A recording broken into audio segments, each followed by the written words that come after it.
Welcome to the Fantasy Football Forge. My name is Steve, and I was trying to conceptualize an idea, a topic for today's video, and I knew that I wanted to start off the video because I effed up recently on an opinion, I guess, on a player, specifically Justin Ross of the Kansas City Chiefs. And so I wanted to make an announcement at the beginning of this video acknowledging my F up and saying, hey, I'm not so low on him. I do get why he's starting to get drafted. So that would have been my ADP risers and fallers video this last Saturday. Check out that video if you haven't. It hasn't really caught on too much, but I think there's some good information in that video that's worth checking out. Regardless, we're on to today's video where I think you'll already know the topic. We're going to be looking at all 32 teams, including that Justin Ross thing. Don't want to tease you too much, so the real short of it is there was somebody on one expert who, I don't know if they were joking. I didn't take it as a joke at the time, but they said something about Justin Ross essentially like making me think he was John Ross from, Cincinnati. At least that's what I took away from it. So for some reason, I thought Justin Ross was John Ross for a little while, and I totally forgot who he actually was.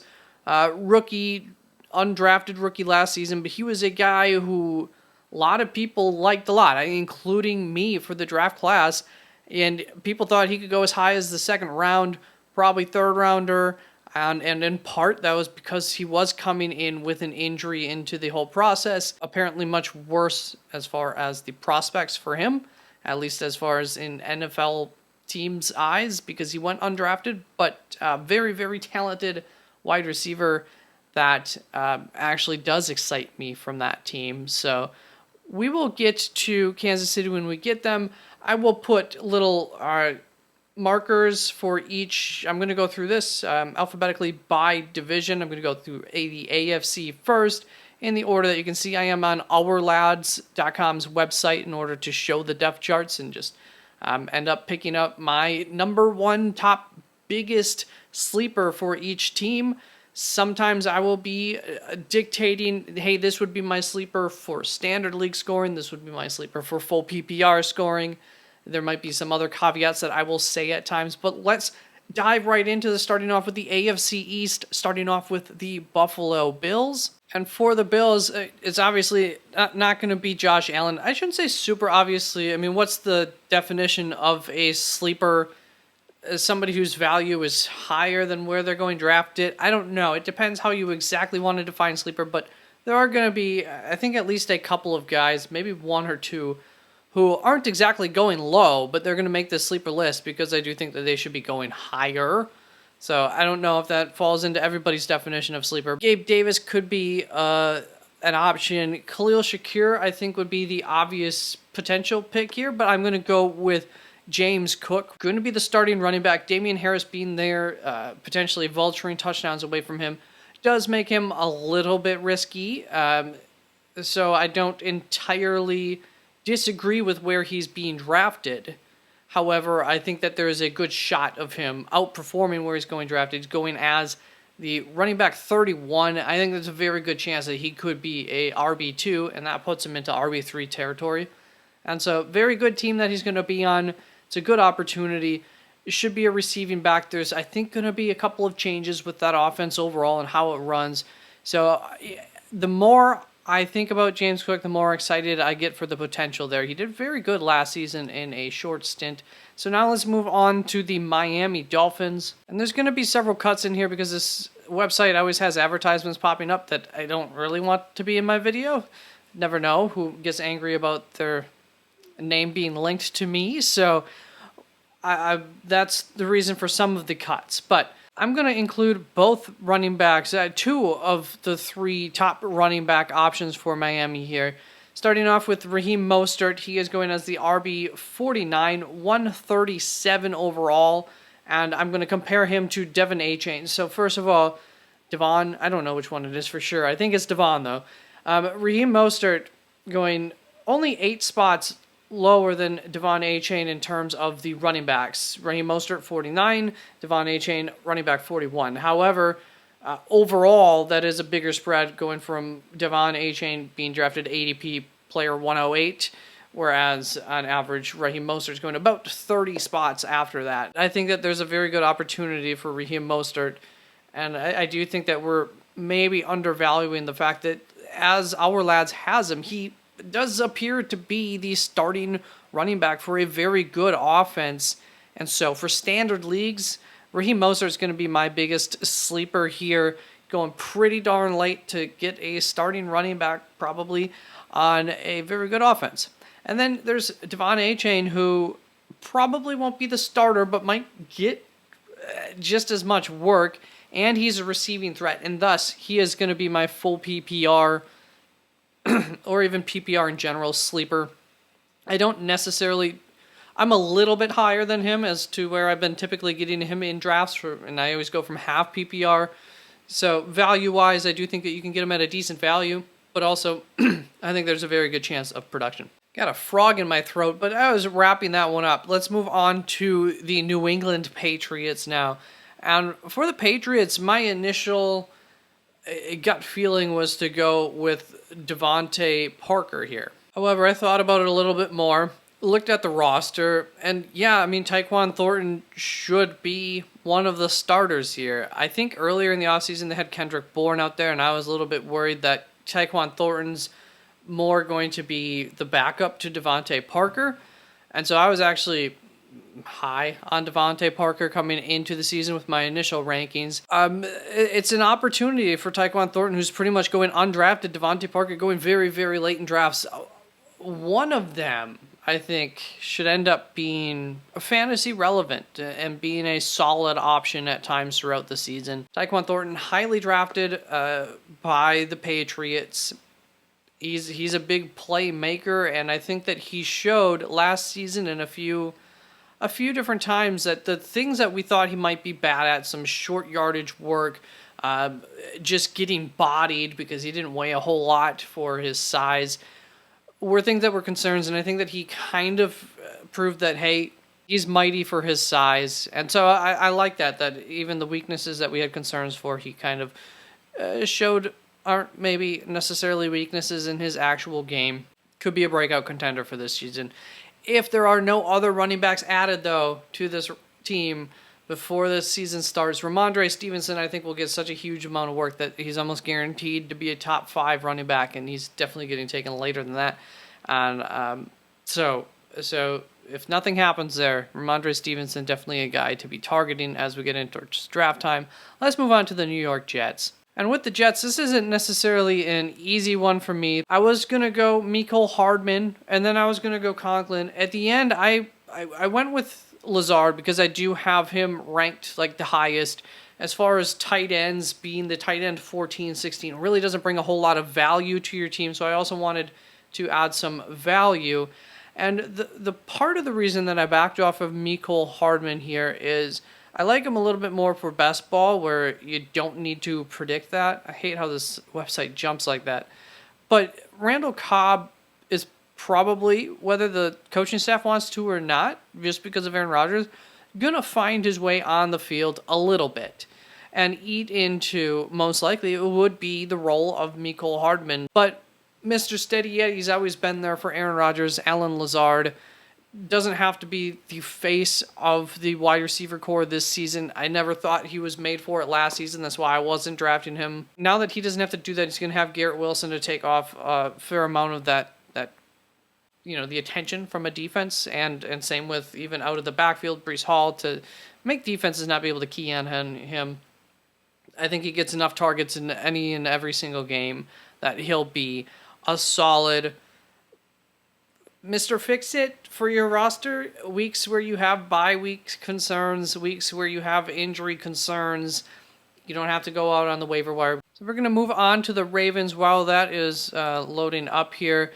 I do want to mention, when I say with Allen Lazard, it's like you're not going to be concerned about him having a 3-point game. Like, I think he'll be consistently okay. There's a place for that in fantasy football. Also depends on your roster a little bit.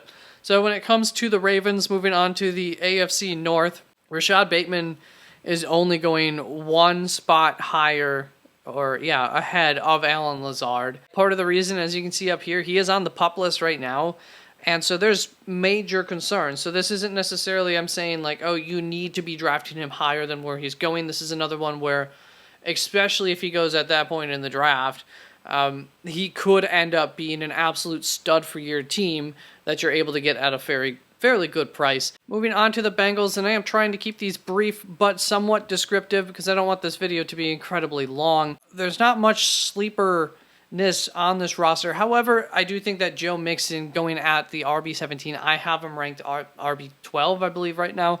I could definitely prove to be a very good value and give people a little bit of oomph for where he's going. I think in like the 5th round. On to the Browns. And I suppose I went with Amari Cooper as who I have written over on my screen. Just like Joe Mixon, actually. I have him ranked at my wide receiver 12 right now, and he is currently going as the wide receiver 17. So that's the thing here is I don't necessarily believe in my new sleeper pick. I'm going to go with Donovan Peoples-Jones, DPJ. They've brought in Elijah Moore.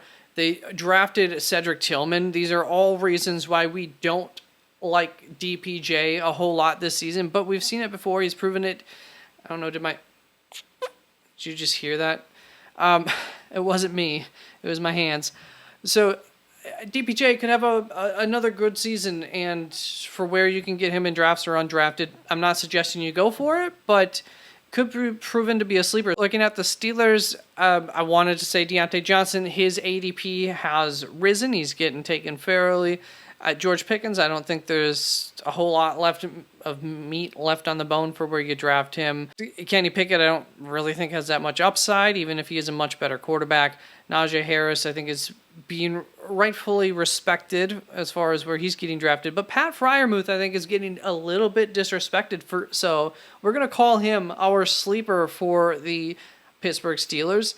He is going behind Evan Ingram, who was my tight end 12 last season, Evan Ingram, and they brought in another receiving weapon who is definitely going to be taking some of the work away from Evan Ingram, make him more inconsistent, harder to predict. I think could touchdowns, could big plays offset a little less work? Definitely, efficiency could, but he was quite efficient last season. That wasn't really his issue.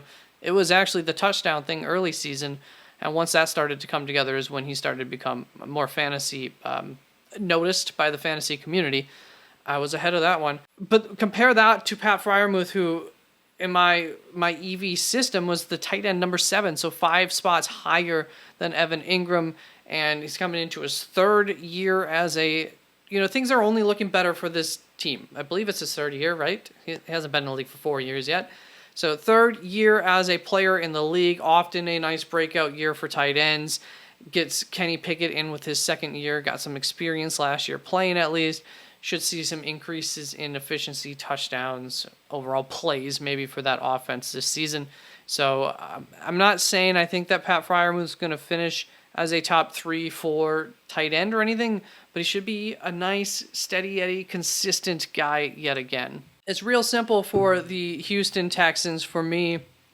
It's going to be in standard leagues. It's Nico Collins because I think he's more of the big play, maybe fewer targets than my other guy here kind of guy. But then for full PPR purposes, I would say John Mechie, maybe any. I don't know. I'm torn for half PPR between these two.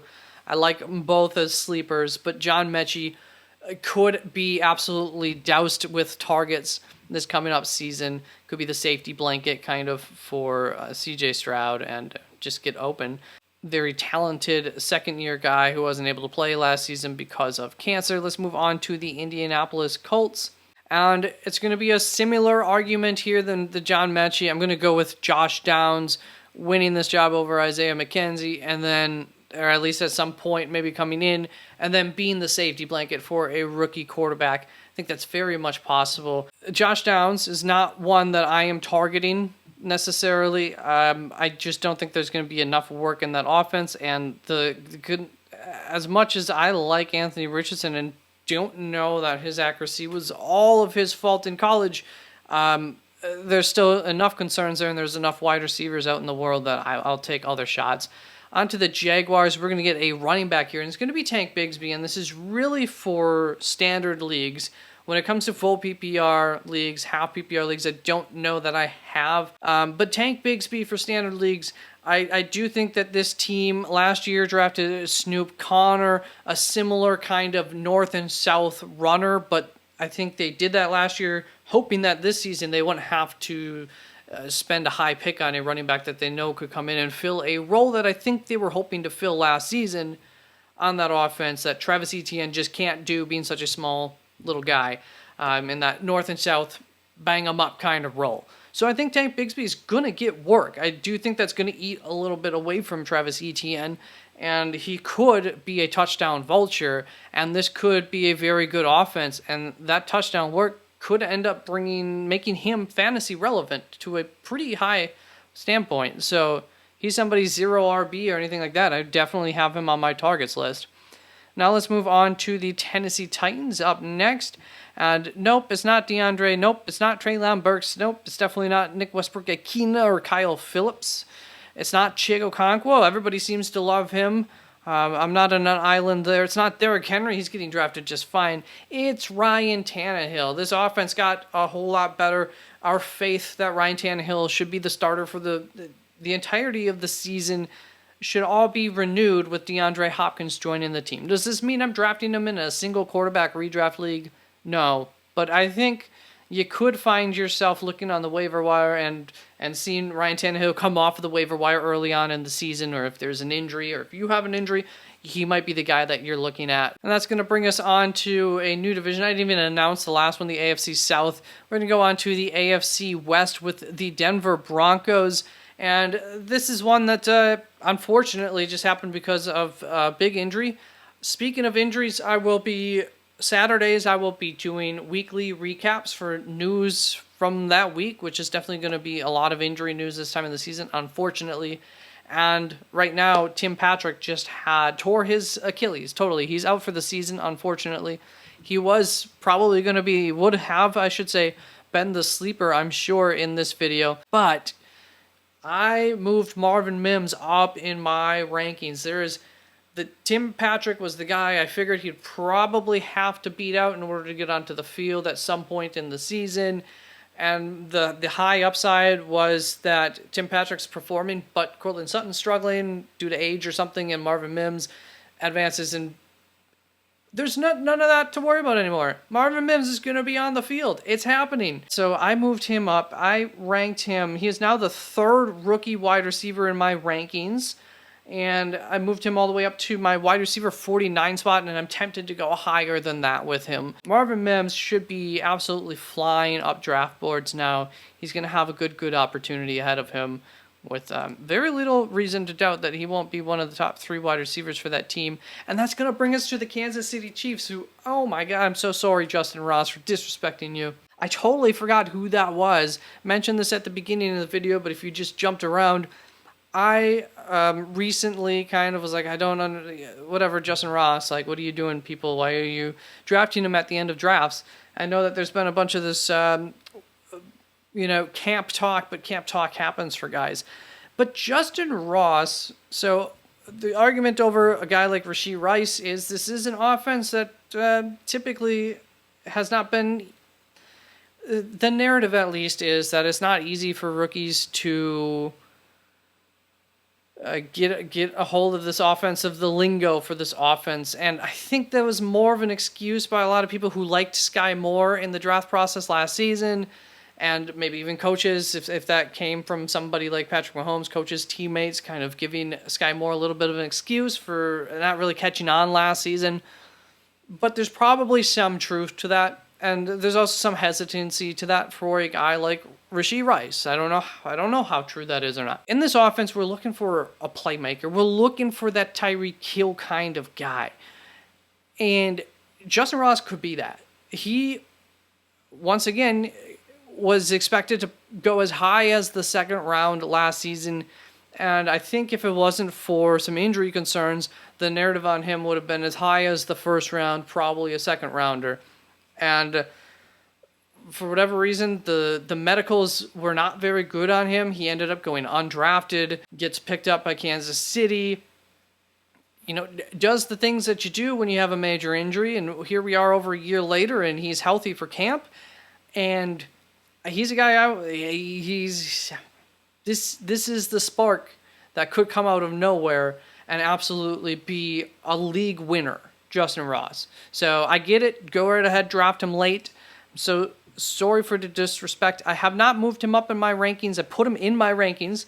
I have not moved him up ahead of like Rashee Rice quite yet, but I think it's coming because none of those other guys strike me as league winner potential. But with Justin Ross having a year to learn the lingo already, this makes me feel a little bit more comfortable there.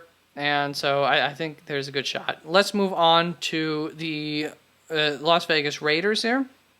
And we're going to look at two different positions, given different formats. For standard scoring format, I'm going to go with Zamir White. With all of the issues with Josh Jacobs, well, here's the thing. Both of them are probably better receiving running backs than anything. I think Amir Abdullah is pretty much the RB3 or the third down back for the team. Whether he's listed as the RB2 or 3 on the roster doesn't really matter, or 4 or 5. But Zamir White, I think, is the guy that comes in and gets a lot of the work in the event that Josh Jacobs isn't playing. Also, there's injury concerns for Josh Jacobs. So at this point in the offseason, especially with all the concerns around Josh Jacobs, even though I'm not overly concerned about it, he could be a league winner kind of guy. Like there's a chance, there is a path for that to be the truth. And then for full PPR, maybe even half PPR purposes, Hunter Renfrow. Think of the quarterback that we have in Jimmy Garoppolo, kind of a commander of the field, short targets, West Coast offense kind of guy. And Hunter Renfrow's great. He could be a quarterback's best ally. There's a chance that he could be very, very relevant, and that's definitely a chance that I want to strike in full PPR formats. So now looking at the Los Angeles Chargers, it's Keenan Allen, folks. He's going as the wide receiver 18, but he was the wide receiver 10 last season in weeks that he played, and that's excluding his Week 18 performance where he was the wide receiver 1 with 26.2 fantasy points. And that's because this is my EV system, equalized value system. You don't know anything about it. It values consistency, but it works in a similar way as average fantasy points per week. And so Keenan Allen, really, really high up on that list. I think people are just expecting the demise of Keenan Allen too quickly here with the addition of Quentin Johnston. At the very least, you should get a strong start of the season with Keenan, and maybe you trade him. Maybe he's a good guy to trade for some value week 5 or something like that if you wanted. And that's going to bring us to the NFC, starting off with the NFC East. South? Yeah, East. So I was just thinking Dallas is in the South, but it's the NFC East. And with the Cowboys, I think if you've watched any of my stuff, you probably know this one. It's Brandon Cooks for me. The potential is there for Michael Gallup, but I just don't quite believe in it enough. And I do believe in the Brandon Cooks thing, and I just think people are sleeping on it. So Brandon Cooks, definite sleeper, going as the wide receiver 41. And I think that he's a wide receiver 3 at the worst, and that puts him outside of wide receiver 3 territory. So he should at least be going a little bit higher than he is. That's going to bring us to the New York Giants, and I had an argument for Daniel Jones being my sleeper, just because overall, I think he gets taken a fair distance, at least sometimes, behind some quarterbacks who I think the value is pretty equal on. So when it comes to the overall draft, I think people are sleeping a little bit on Daniel Jones, but this is another one where I'm going to break it down depending on the format. For the Giants, I think in standard league scoring, I'm going to say that Jalen Hyatt is the sleeper here. So I don't know how easy it is for him to find the field early on in the season, but I think that he could be the starter right at the start of the season. Regardless of that, in standard scoring, he's what this offense needs. Is just part of the reason why I think they want to get him out on the field, to just open things up for all these little guys that they have. And Jalen Hyatt is the big play guy, the big play with a touchdown at the end of 70 yards, kind of standard league scoring kind of guy. Just like what I said for Nico Collins, similar argument to that, but I would say more talented in Jalen Hyatt's, more high-end ceiling for Jalen Hyatt. And then for full PPR, it's going to be Wan'Dale Robinson. A lot of people think it's going to be Paris Campbell in at the slot. Wan'Dale is currently hurt, but I believe in him. He is on the PUP list right now, as you can see there. There's a lot of things that I really liked about him. The injury concerns are starting to look a lot like Kadarius Toney, who is a similar-ish kind of player that I believe that they drafted to, because they didn't believe in Kadarius Toney after his rookie season. But that brings us to the Eagles, and we're going to go deep in on this one. It's not Devonta Smith. It's not A.J. Brown. They're not sneaking up on anybody, nor is Dallas Goedert. In fact, Dallas Goedert's a contender for me to maybe fall a little bit short of what we're expecting from him. It's not Jalen Hurts. He's not sneaking up on anybody. It's not DeAndre Swift. It's not Rashad Penny. It could be, but everybody seems to be pretty much on board with those guys. There's one guy in this backfield, the OG running back in this backfield, Kenneth Gainwell, who the team loves. They did bring in guys like Rashad Penny and DeAndre Swift for a reason, but I don't know. There's a path for Kenny Gainwell to come out of this backfield, whether it's via injury or just winning the job, to have a very, very healthy role in this offense that I think is going underappreciated, almost undrafted. There's potential there for him to be an absolute sleeper. So on to the Washington Commanders. It's Curtis Samuel, right? It's Curtis Samuel. So I have a few names here. Curtis Samuel, for me, this offense, they're going to want to pass a lot more. How much are they going to be able to pass? As much as they want, as much as Eric Bieniemy wants? Don't know. But they definitely have the weapons, and I liked what I saw from Sam Howell last season at the end of the year. They also had the trust to let him rip it in his first rookie start, and he did pretty well. So I think guys like one of Samuel, Logan Thomas, and Antonio Gibson are definitely going to outproduce where they're getting drafted, if not two of them. Don't sleep on Antonio Gibson. You can sleep on Logan Thomas. I'm not telling you to draft him. Just keep an eye on him early season. If he pops off week 1, maybe it would be worth a roster ad. And Curtis Samuel, I think getting slept on, and I do think that he's worth a late draft pick. That's going to bring us into the NFC North, where we're going to go to the Chicago Bears. And for me, it's pretty simple here. Getting drafted as a wide receiver 5 or 6 is Darnell Mooney. Going, what is that? Late, like 68 or something like that. In my projections, I really didn't have to give him less of a target share than he was getting last season. It's just that it could be a much better target share than he was getting last season. And so we expect this offense to look better. We expect some sort of progression from Justin Fields, hopefully in the passing game, if any of that happens. And now Darnell Mooney, just like somebody else who I argued earlier, he's Alan Lazard. He doesn't have to beat and have the focus, beat the QB cornerback 1, or have just the focus of the defense. So I'm pretty confident that Darnell Mooney will be doing better than where he's getting drafted. Now on to the Detroit Lions, and it's Josh Reynolds for me on this roster. So there you can see it. It's not, Jahmyr Gibbs, David Montgomery are going plenty high. One of them's probably going to disappoint for where they're going. I know they don't have him on here. Jameson Williams will be coming in at some point in the season. Out of these two, who do I think remains on the field? I think it might be Josh Reynolds. He's done pretty darn well while he's been healthy. He has done well enough to be fantasy relevant as a waiver wire guy throughout those bye weeks. He's even done better than that, but don't underestimate Josh Reynolds. If this offense is better overall, if he were to get a full season, I think everything would look pretty good at the end of the year. So he is my guy that I'm going to say, if there's anybody coming out of here that's going to smash expectations, well, he's not going drafted. So his expectations are incredibly low, and he should be on the field. He'll definitely outperform the expectations, since there are none for him. That I can guarantee, as long as he's healthy.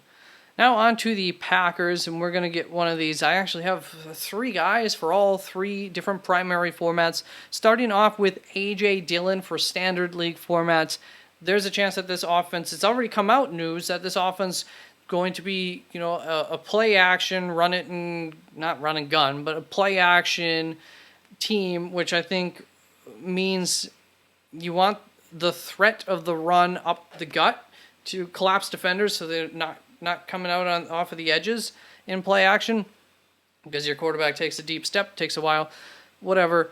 A.J. Dillon's your bigger threat there. So I said this earlier in the offseason. I almost walked it back a little bit even too, and I'm saying this. I'm not believing this, but A.J. Dillon could be the better back, or at least the more used back on this team.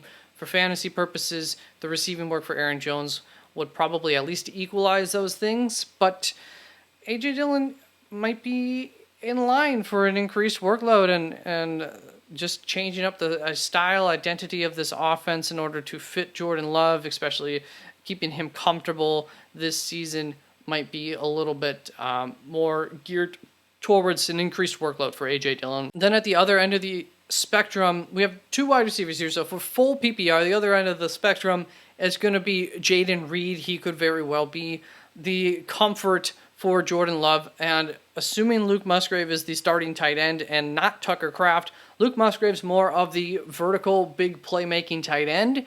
And so that leaves Jayden Reed really in that kind of slot, very what you think of when you think of a slot receiver, doing short crosser routes.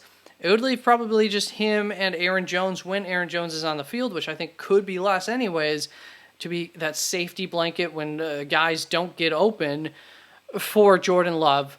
And so that's what Jayden Reed does too. Like, he is exactly what this team needed. As much as I don't love where he was drafted in this draft, he was still drafted there. So he's a second round receiver. A lot of potential there for full PPR reasons. Romeo Doubs, though, once we go to half PPR, I'm going to say him. I think he is getting a little bit lost in the sauce. For people, it's not like the team hasn't been pretty high on Romeo Doubs, but drafting, maybe people got burned by him last season. I don't know. I think he's a darn good value for where he goes and could definitely outproduce that. It's potential.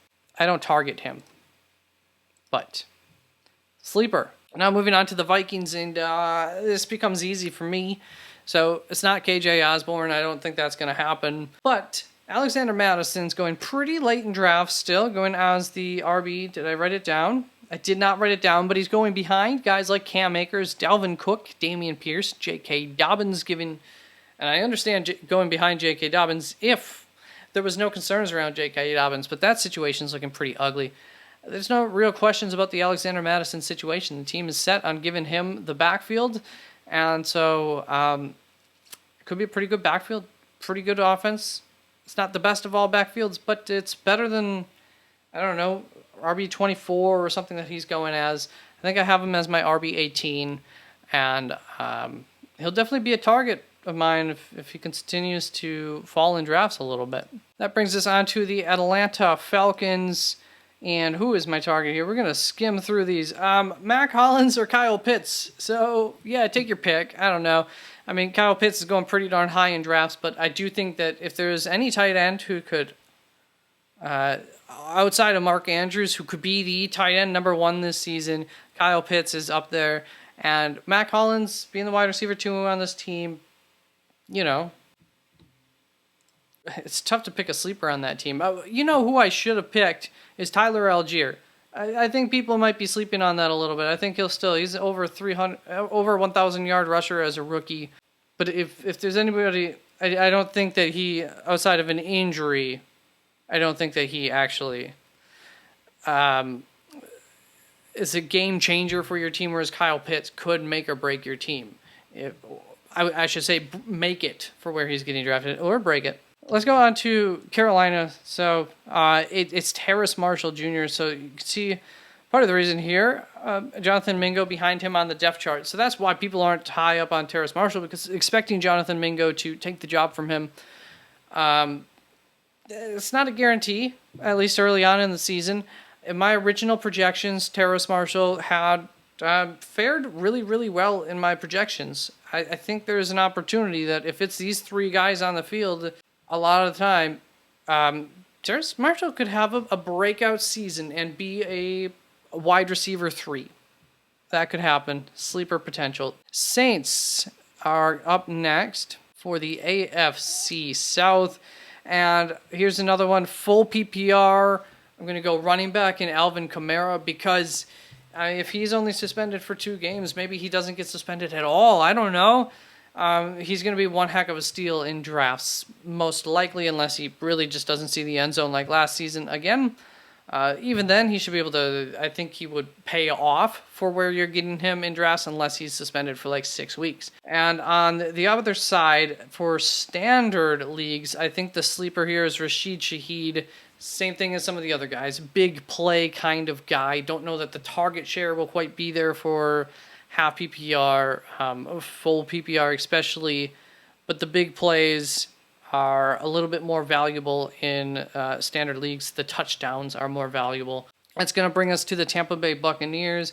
And I think we're going to get maybe our second tight end here in Cade Otton. I think he could way outproduce where he's going. He is currently going as the tight end number 36. Puts him behind a bunch of guys that I just totally disagree with. So he is a sleeper. Moving on to the NFC West with the Arizona Cardinals. And let's see, for half PPR and full PPR, I'm going to say Marquise Brown and James Conner are kind of tied here. So Marquise Brown, James Conner, both of them, they're going close to where I think that they should be going. They're not too far off from that. So it's tough to really call them sleepers, but I do think that they both have better potential too, even than that. So yeah, sleepers. They're sleepers for me. Not massive sleepers. They're going pretty well drafted, but they're sleepers. And then, regardless of format, I'm going to say Rondale Moore because people are so down on this offense. Getting hyped about more than James Conner and Marquise Brown is tough, and I get that. But there should be enough work to go around that. I think Rondale Moore, especially, well, I said regardless of format. I shouldn't say that for sleeper. I think he's underrated in like regardless of format. But for full PPR is where I would say he really truly is a sleeper. Let's move on to the Los Angeles Rams, and you've probably heard this from other people as well as you're going to hear it from me. It's Van Jefferson for me. If there's any guy who's going to come out and way outproduce their draft position, it's Van Jefferson. I do like Tyler Higbee. I do like Matt Stafford.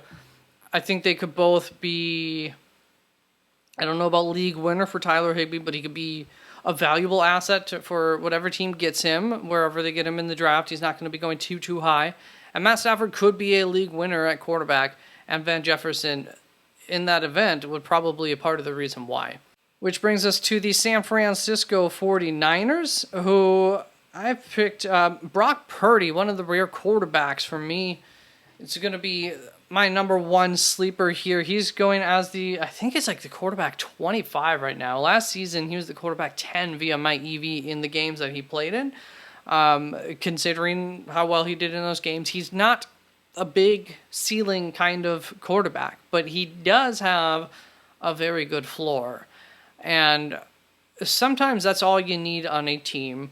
So it kind of depends the team makeup that you're going for, but especially for even a 2-quarterback league, he's going to be your steady Eddie where you know that you don't have to play one of your running backs or wide receivers in that super flex spot because Brock Purdy's almost surely going to get you, that 16 points that it's not very likely that one of your running backs or wide receivers, 4th wide receiver or 3rd running back are going to get for you.